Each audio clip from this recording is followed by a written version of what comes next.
dental implant is a titanium cylinder that's placed into the jawbone.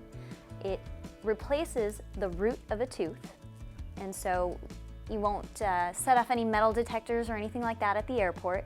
It's made of medical grade titanium, the same stuff they use for knee replacements and hip replacements. Been using it in medicine and dentistry for a long time.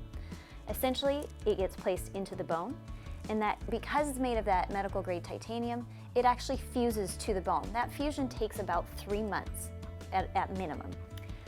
From there, once the implant is completely integrated, you will see your general dentist again, and what they do is everything above the gums. So I like to say I do everything gums and below. Everything you can't see, that's going to be me. All the beautiful work that you get to smile with, chew with, function with, that's going to be your general dentist. So what they would do is the abutment, which is this piece here, that connects internally inside the implant, and they would do the crown portion on top.